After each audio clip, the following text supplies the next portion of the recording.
Online तैयारी, offline जैसा अनुभव कपिल सेठ के मार्गदर्शन में करें आरएएस, पीएसआई, ईओ, आरओ और अन्य भर्ती परीक्षाओं की तैयारी बूस्टर एकेडमी के साथ। अभी डाउनलोड करें बूस्टर एकेडमी ऐप। सर, मेरा नाम मदीना है। मैं 2013 बैच की कांस्टेबल हूँ। गैलेंट्री प्रमोटेड हेड कांस्टेबल हूँ 2017 की, और फिर इस भर्ती में डायरेक्ट एग्ज़ाम दे के सिलेक्ट हुई। ठीक है, आज मेरी और मेरे घर वालों की हालत ये है कि एक गैलेंट्री प्रमोटेड इंसान को चोर की नज़र से देखा जा रहा है। ठीक है, हमारी कोई ज़िंदगी नहीं बची, हमारा कोई जीवन नहीं बचा और हम चोर हो गए। अब दिक्कत ये है कि 700 लोगों में से एक सक्षम जांच एजेंसी अलग नहीं कर रही है, तो पूरे राजस्थान में वो सक्षम जांच एजेंसी कैसे हो गई? आप किसी को भी, एक सब इंस्पेक्टर को भी एक जांच दोगे ना, एक गांव में से किसी चोर को पकड़ना हो तो वो पकड़ के लेके आता है, तो एक अधिकारी ऐसे कैसे कह सकता है कि इसमें बड़े लेवल पर 3-4 साल पहले का मामला है, मैं सक्षम नहीं हूँ, तो आप सक्षम नहीं हो तो हमारी बलि दोगे? क्यों दोगे भाई? सरकार के पास एक विकल्प है कि वो हमारी तरफ से पैरवी करे, पर दुर्भाग्य ये है कि सरकार के पास हमारी बात सुनने वाला कोई नहीं है। हमारे पास कोई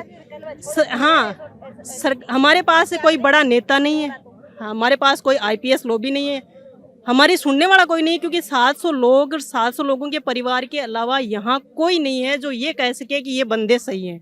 अब आप ये सोचो, मेरी नौकरी इस महीने 14 साल की होने वाली है पुलिस प्रशासन में, तो क्या मैं इसी जो टेक के साथ वापस अपनी पुरानी जॉब में जा सकती हूँ? क्या ये लोग मुझे उसी नज़र से देखेंगे? क्या मैं नौकरी कर पाऊँगी? मेरा कसूर क्या है?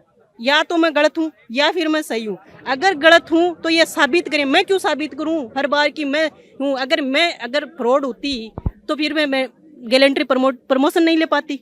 2013 में भी मैं गलत तरीके से आई। तो ये चीज़ें हैं कि हमारी जांच एक तरीके से की जाए। मैं लिख के दे सकती हूँ कि भाई हमारा वैज्ञानिक परीक्षण करवाया जाए। अगर मैं गलत पाई जाती हूँ उस जांच में, तो बिल्कुल मेरे घर की पूरी चल अचल संपत्ति विथ मेरे रिश्तेदार, उनकी सबकी सरकार जब्त करे कि आपकी बच्ची ने वहाँ पर सार्वजनिक स्तर पर यह वक्तव्य दिया था इसलिए कर रहे हैं, पर करो तो सही, मुझे गलत साबित है।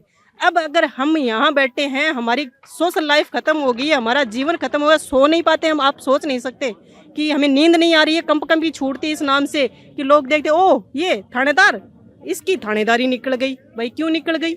हमने क्या किया था? अब एक ऐसा बंदा नहीं है जो ये डिफेंड कर सके कि ये बंदे सही भी हो सकते हैं। भाई गलती क्यों है? हम अगर गलत हैं तो यहाँ क्यों है? फिर जेल में होने चाहिए। अगर गलत हैं तो जेल में होने चाहिए, अगर सही है तो यहाँ क्यों है? हमें नौकरी करने दो ना, हमारे बराबर के लोग नौकरी कर रहे हैं। तो बात यह है कि एक तरीके से सरकार इस मुद्दे को उठाए और हमारी जांच करवाई जाए, बिल्कुल एफएसएल जांच करवाई कि बाई कैंडिडेट करवाई जाए, आपको पता चल जाएगा। ये थोड़ी एक न्यायपालिका है, उसमें एक बड़ा अधिकारी ये कह सकता है कि एक गिलास पानी में जहर मिल जाए तो उसको अलग क्यों नहीं किया जा सकता? भाई इतने वैज्ञानिक परीक्षण हैं, अलग करके जहर का नाम बताएंगे वो क्यों नहीं? एंटीडोट डाल लो ना उसमें, बिल्कुल दूध का दूध, पानी का पानी, अलग हो जाएगा सारा। हमें चोर साबित करके रोड पर क्यों लेके आए? अगर गलत है तो यहीं से उठा के लेके जाओ, हम यहीं अभी तो सारे। पर ये थोड़ी होता है कि सियासी दाव पेच में हम लोगों को फंसा दिया। 17 भर्तियों में फर्जीवाड़ा हुआ है। आप रिकॉर्ड निकालोगे तो 60+ हर भर्ती में पकड़े जा चुके हैं। पिछले दिनों 2015 बैच के कांस्टेबलों की एक एफआईआर हुई थी, 35 लोगों के नाम थे और उनको अरेस्ट किया। तो 2015 की भर्ती कांस्टेबल को भी करना चाहिए। पीटीआई भर्ती में पकड़े गए हैं, जेएन में पकड़े गए हैं, सब में आज तक जो है आप रिकॉर्ड ले सकते हो, अखबारों की कटिंग से आपको पता चल जाएगा, हर दिन आता है। तो फिर एक भर्ती को रद्द क्यों कर जा रहा है? या तो सबको करो, हम खुश हैं, सबको करो कि सबके साथ न्याय हो रहा है, नहीं तो हमारे साथ ही क्यों हो रहा है ये सब? भाई किसको बचाया जा रहा है? हमारी बलि देके बचाया किसको जा रहा है? किसी को तो बचाया जा रहा है। और अगर हम गलत हैं, यही है, ये कह रहे हैं कि 400 फर्जी थे, तो 400 फर्जी थे तो पकड़ो। 400 फर्जी बाहर क्या घूम क्यों रहे हैं? वो 400 फर्जी में से 65 लोग आरएस बन चुके हैं, 6 ईआरओ में चले गए, 2-3 टीचर बन गए फर्स्ट ग्रेड के, तो वो वहाँ जाके नहीं करेंगे? भाई गलत तो गलत होता है ना। तो ये चीज़ें हैं, हम ये आपके माध्यम से ये कह रहे हैं कि कोई तो हमारा स्टैंड लेके आगे आए, इन चीज़ों को कहे कि अगर सक्षम जांच एजेंसी जांच नहीं कर पा रही है तो सीबीआई जांच करवाओ, बाई कैंडिडेट करवाओ, हमारे घर तक जाए। इतने में तो 700 लोगों के हाउस टू हाउस सर्वे हो जाता, और हमारे घर पर आप जाओगे तो हमारी औकात का पता चल जाता कि हम सही हैं कि गई हैं गलत हैं। क्योंकि अगर आप किसी के घर पर जाते हो तो आपको पता चल जाएगा क्या बेचा है क्या नहीं बेचा। 2 साल का रिकॉर्ड निकालोगे तो पता चल जाएगा कितने में बेच के आई है।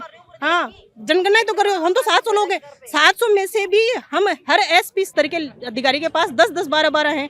आप उनको ये जांच दे देते कि आपके पास 10 पुलिस वाले सब इंस्पेक्टर हैं, इनकी जांच करके बताओ कि इनमें कितने सही है कितने गलत है। एक सब इंस्पेक्टर जांच कर देता हमारी। तो फिर यहाँ जाके हमारे साथ ऐसा क्यों हो रहा है कि हम यहाँ आके बैठ गए? हमारा कसूर क्या है? या तो गलत साबित करो, अगर सही है तो फिर नौकरी करने दो। हमारा कहना ये है। 2021 का जो मामला रहा वो आपका रद्द हो गया है। इंसाफ के लिए आप आए हैं, बिल्कुल इंसाफ मिलना भी चाहिए। जो गलत है वो गलत रहे, सही को सही रहे। लेकिन एक तरफा क्या उन कैंडिडेट पे क्या गुजर रही है, उन लोगों की मानसिकता पे क्या गुजर रही है, उनको किस हालत में अब सरकार ने, कोर्ट के फैसले ने लाके छोड़ दिया है, सर, मैं कैंडिडेट किस हूँ, स्थिति से गुजर रहे हैं? खुद कैंडिडेट हूँ। मुझे सोए हुए 1 महीना हो गया है, कंपी छूटती है मुझे। हकीकत बात है ये। मेरे पापा बीमार हो रखे हैं, खाट में डले हैं, मेरी माँ है नहीं, ठीक है। उनकी यह स्थिति है कि वो इस उम्र में क्या करें। भाई बेटी पुलिस में है, पुलिस की जॉब में रहते हुए तैयारी करती है, फिर सब इंस्पेक्टर बनती है। अब ये कह रहे हैं कि कोर्ट ये कह सकता है कि पुरानी जॉब में चली जाए। भाई क्या इज्जत बची है? गांव में जब एक मोमडन हूँ सर, मैं मोमडन हूँ, शेखावाटी में अकेली मोमडन थी जिसका सिलेक्शन हुआ था। सब ने बहुत मान सम्मान से विदा किया था। अब मैं कहाँ जाके अपना मुंह दिखाऊं? आप ये बताओ, किसके पास जाके रोऊं कि नहीं मैं सही हूँ? कौन मुझे कहेगा? यही कहेंगे कि खेत बेचा होगा या ट्रैक्टर बेचा होगा। तो हमारे घर में जाके तो देखो कि खेत और ट्रैक्टर है कि नहीं है हमारे पास है। हमारे बाप ने बेचा क्या होगा, या हमने कहाँ से लोन उठाया होगा? अब आप बताओ कि क्या करें? ना खा पा रहे हैं, ना सो पा रहे हैं, पागल टाइप हो रखे हैं, मेंटल ट्रॉमा हो रखा है हमारे।